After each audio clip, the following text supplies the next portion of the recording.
In this tutorial in CyberLink PowerDirector, we're going to look at 3 ways to design a lower third title. This comes as a request from one of my subscribers, so I thought I'd overview 3 different approaches for the same goal. We have the video here, and what we'd like to do in this video is apply a lower third title of the dentist's office and the dentist's name. Let's look at 3 different ways we can do that. I'm going to go to the title room on the left side. And the first thing I'm going to do is I'm going to go in the category of General. So I click on General, and then in General, we can condense it now. I'm going to look for one that's a lower third. Now, if you want to look by name, I'm going to expand this, and I could just type in the word lower here. And here are all the ones that have lower third in it. Let's take the one that's lower third 0101. And we'll take and drag that down to the video track below the video of my actual dental image here. And here we have the title. Now, there's some things that you can do with it that might make it work for you. Let's double click on it. That allows me to edit it. Let's go to the Express mode where we can see better. Now I'm going to type in a new name here under please put your text in. We'll just put Dr. Sarah Lang, and instead of sport, let's put DDS in here. And my title here, we'll click on that, select it, and we'll type in Western Dental. The other thing I can do, if I go back to advanced mode, if I look in the advanced mode, I see that I have this blank here where I have the particle. Now the particle is actually my image, the one that comes in automated. I can take that and click on that, and then I have this circle. Now that allows me to move the image around the screen. So I want this in a different location, I can move it. But of course, if I do move it, I need to move my text boxes as well. But that's an option. I can't expand it or contract it or do anything else with it, but I can move it. So we'll leave it about where we started at. I just wanted you to know about that particular feature. So here we have the options. Now, if we play this, we'll go back to the beginning, comes in just like that.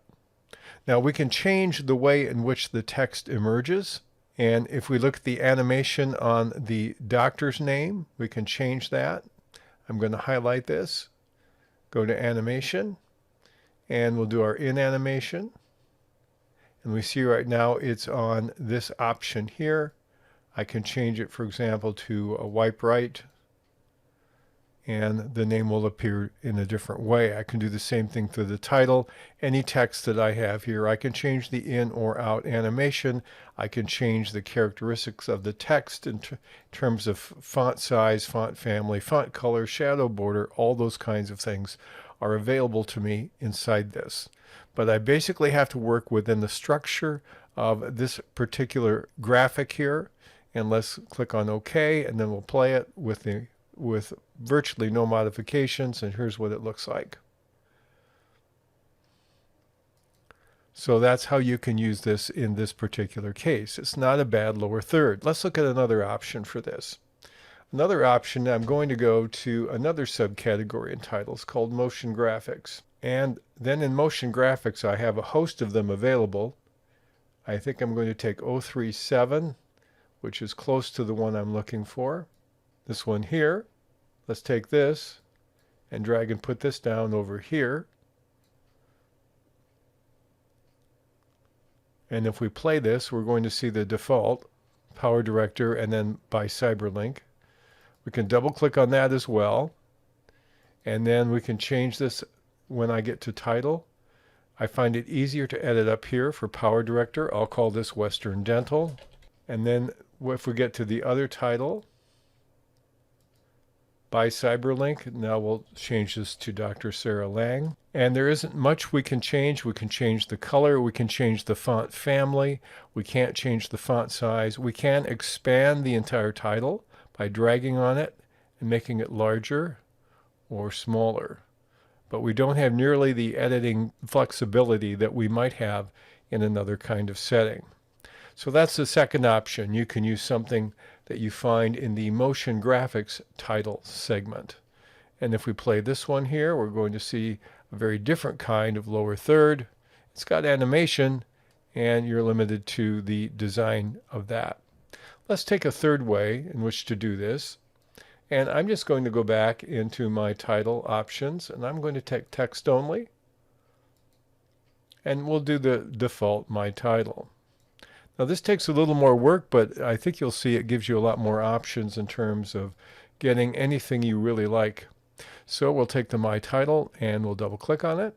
And here we'll go for Western Dental. And then we'll reposition that and we'll resize it. Let's go to a font size of something like a 22 and make it bold. I'm going to put a small border on it.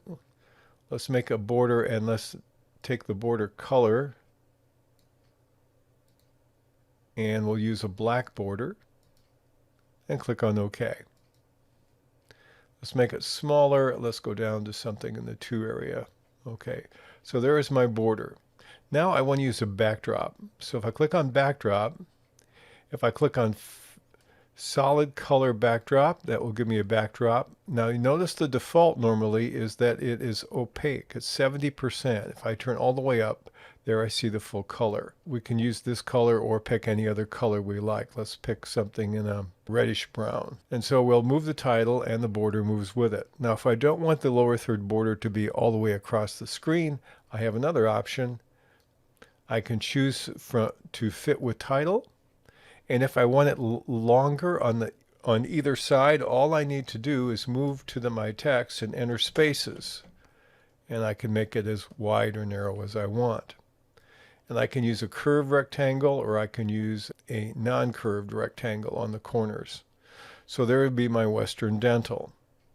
Now if I want to get her name in too, I can do some other things as well. So we'll click on our text tool and we'll add her name in.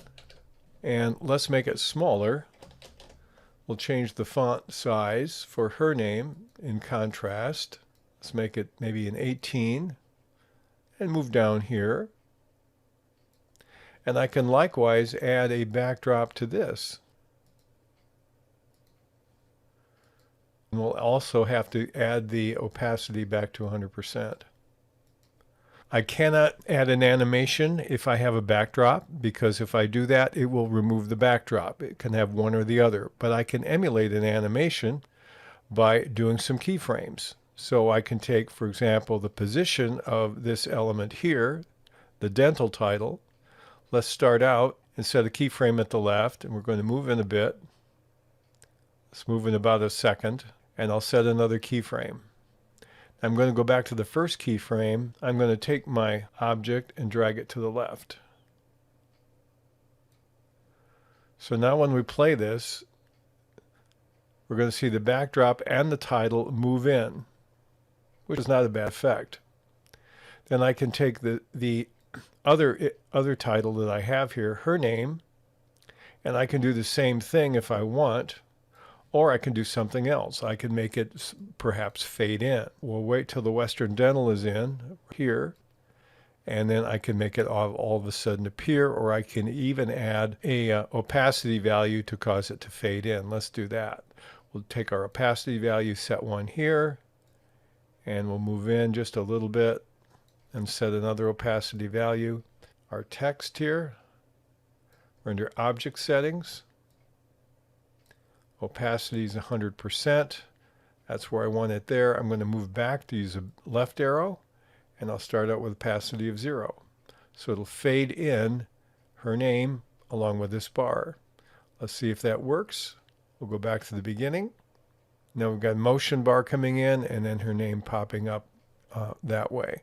So that is a way to use a border and still add either opacity values to make it fade in or fade out, or position values to move it when you're using this technique to try to create a lower third on your own. There we go. So that's another option. So you have many variations. You can design your own. You can use one or more of the design lower thirds. And I would recommend looking inside the motion graphics subcategory or the general category in your title room. That's an overview of 3 different approaches in CyberLink PowerDirector.